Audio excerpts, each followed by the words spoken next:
So my name's Brad Durkin. I'm coming up on 5 years clean, and I have a fantastic job that I love in recovery. I've got a home now, and I got married last weekend, and I have a beautiful stepson, and I'm very grateful for the life that I have now. Very cool. Well, congratulations on the new marriage. That's very exciting. Thank so, you. She put a ring on it. Yeah. Right. Very cool. So, could you start off a little bit with sharing some about your childhood? Yeah. So I moved around a lot, right? So I was born in South Carolina. My sister was born in Georgia. We moved to Indianapolis. And then to Arkansas, and then up to Ohio, right? So I bounced around a lot, and initially in my life, I thought that was like probably a good thing. Like it made me tough, you know, like I didn't need anybody else. But I think in the end, it was probably had some repercussions. I think, you know, I'm not a psychiatrist, but it took me a little while to find my home, and eventually I landed here in Ohio. So, when did you start really experimenting with alcohol or drugs? So I dabbled in middle school, and I was like a consistent drinker by my freshman year in high school, and I was smoking a decent amount of weed too. And then I was just associating with like the wrong people, frankly. And it was strange, 'cause I guess I was kind of like a chameleon. Some people use that term, because I was still like, at that point, I was still getting good grades, and I was still doing track, and I was still playing basketball, but I was drinking excessively. And once I started hanging around these different people, I started selling drugs because I thought it was cool, really, and it was cool to have extra money. And then, you know, prescription pills just started to get into the mix. You know, mostly like Adderall and Vicodin and Percocet, you know, low milligram things at first. And I think it was like sophomore year, maybe, I was introduced to cocaine. And obviously, you know, at the time I was like, man, why isn't everybody doing this, you know? And I quickly learned why, because it took over like real quick, you know? So I didn't know it, but I was definitely hooked on all sorts of substances before I ever got out of high school. I know that I was just a partier, though, Right. in my head. Yeah. Yeah. Did you start to experience any type of consequences during that time?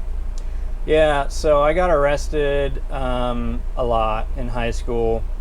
I got like a collective amount of like 12 underage drinking charges through my junior and senior year. And I had to go to juvenile prison for a little bit during high school, and obviously that was horrifying, you know. And that's what they were trying to do. They were trying to scare me, and it worked, you know.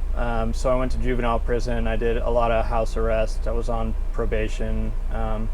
Basically, my entire senior year, I had stolen my parents' car and flipped it into a ditch, and I was basically just living life with no regard for anybody else, really. I got into the service industry, and my parents moved to Seattle, Washington, and I stayed here. So I was living on my own. I was in the service industry, and then, you know, Perk 30s came around. So those like had me immediately, and that like kind of phased out the drinking, and I just kept going from there. Once they weren't doing it anymore, I was like sneaking heroin. Honestly, I wouldn't even let my friends know. Obviously, my family didn't know for sure. And I was doing heroin and cocaine, and still partying pretty hard. I lived downtown for a while, and eventually it was just 100% heroin. I lost all my jobs, and I was doing cocaine when I could afford it. And then I was introduced to crack and heroin. So I started, when I started smoking crack, that was like the turning point. It had me instantly, and my life plummeted immediately. I was maintaining. Everybody thought there was something really wrong with me. They just didn't know what, you know, but I was functioning a little bit. And then once crack came, I lost everything. It really like expedited the whole process of me like needing help. I was sleeping in abandoned houses in the north side of Columbus just so nobody could find me, because I didn't want anybody to try to get me help, or I didn't want my family to find out or even see me. I just wanted to like disappear. So I just slept in bandos for a long time and went home every once in a while and then I would come back out. And I say home, I was living in my sister's place at that time. And really, so I knew that I had a problem at that point. So at the end, I just had literally no more angles to shoot. I had absolutely no more angles to shoot. I had burned every bridge, and frankly, I still wasn't ready. I didn't want to go, and I went to treatment, and I didn't stay clean when I did that. I stayed for 28 days, I think, something like that, after a terrible detox, and it was my first introduction to anything recovery, 12-step program, sponsors. Like, I had no idea any of that stuff, and I literally didn't know that, like, I can't use anything anymore. And I didn't believe it, frankly. I told him before I ever left, I was like, I'm never going to stop drinking, is what I told him. And they were basically like, all right, we'll see you soon, you know. Yep. I didn't believe them. So I went out and I drank within like 20 hours maybe, and I stole my parents' car and had driven to downtown Memphis and been high within a couple days.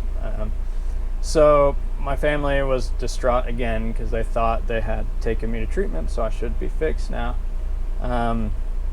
So I was supposed to go to sober living in Columbus, and I just had zero interest in that. So I convinced my parents to take me back up there.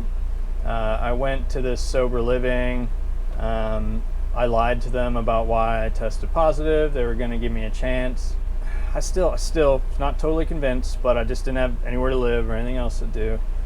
And I just met like an astounding group of guys that like took me under their wing and showed me that like life can genuinely like be beautiful and fun. And I just started having fun and laughing, and we were going cliff jumping and we were climbing on top of buildings. We were like kids again, you know, and I was like, wow, this is great. And you know, it's not dumb. Look at all these guys here having a good time.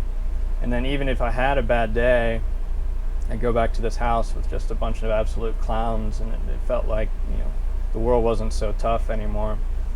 So I went to that sober living.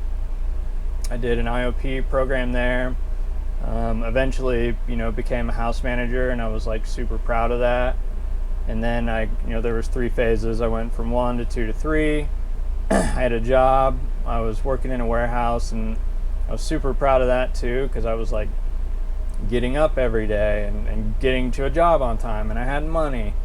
And at this point, I was 100% into recovery. Like I don't know that there was a moment, but I just stuck with it until it stuck. You know, I was all in, and not only like I wanted to be the best at it. Like I think that's part like maybe like an old character flaw, like competitiveness or something like that. But I wanted to be the best at recovery, and I started giving my lead at places and places like that, and talking to people that were going through that program too. I had a sponsor who I met every single Sunday morning at 8 a.m., which I hated because it was early and it was Sunday. And you know, he walked me through the 12 steps, and I've done them, and I'm on my 2nd round of them now, and I plan on doing them forever. You know, I made a lot of amends, which were like super, super hard.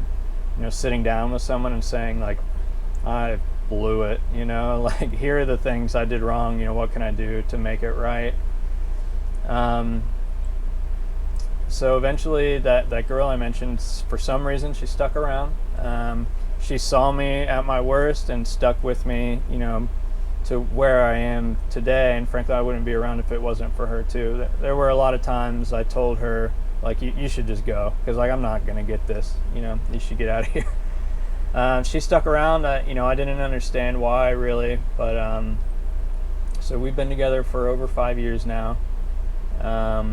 We moved in together after I left the garage, and she has a stepson, and we built a beautiful little family. And during that time, I was rock climbing. That was one of the things I got into. I had a friend I rock climbed with, and he worked in the addiction field, and he was like, hey man, I know that you're like super active in the recovery community. What do you think about working in the field too? And I was like, well, I don't know. So I went and I met him and Andrew, and I talked about it, and it ended up feeling right. So that's what I did, and I think there's a huge difference between like a career and a calling, and I think this is like my way to give back, just helping people get to where they need to go and along their journey. So I started working there, and so I ruined my credit, my active addiction. I was able to rebuild it. Me and that girl, she ended up becoming my fiance, and we bought a house together. And now we have 2 acres in the country. It's like, what is the American dream, white picket fence type thing, Right. We got married last weekend. My life, like, I'm like way past ever what I thought I would ever accomplish, like times 10, Yeah. I was happy to just like hold down an apartment for 3 months before, so I couldn't be more grateful for like the village that it took to help get me clean. Absolutely. What did you learn from your addiction? Honestly, like, there is a lot that I regret happened, and I feel bad about, like, all the aftershock and the butterfly effect of, like, negativity I caused on everyone around me. But I don't take any of it back, because I would certainly not be the guy that I am today. I wouldn't be calm. I wouldn't be grounded. The world wouldn't, in what I think is perspective. I wouldn't have done any work on myself if I didn't get clean. Yeah. So I think a lot of me coming to terms with my addiction was me like making a reality of how far behind I thought I was. Of like what societal standards or have been set, or like comparing myself to my other friends that never went through addiction or anything like that. So when I thought I was so far behind that it didn't matter and I would never get anywhere. I just want like people to know, like, forget about forward or behind. It's all about like a beautiful quality of life and beautiful relationships. And you can do that, and it's so overwhelming. And I did this in early recovery. Is like, okay, I'm clean now. Now I need like a house and a car and a whole bunch of money in the bank account or whatever. And you can get ahead of yourself so quick.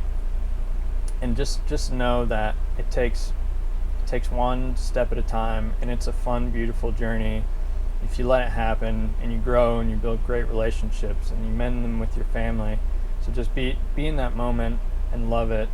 And just know that like there's literally always hope. And even if you relapse many times, like I did, you didn't lose the knowledge. It's just the next part of your recovery journey. You know what I mean? Learn from it and get back at it. It's possible. It's always possible. Spectacular. Well, thank you so much for taking time out of your, really spectacular life and sharing your experience and the path that you have found to freedom and recovery. Thank you guys for having me.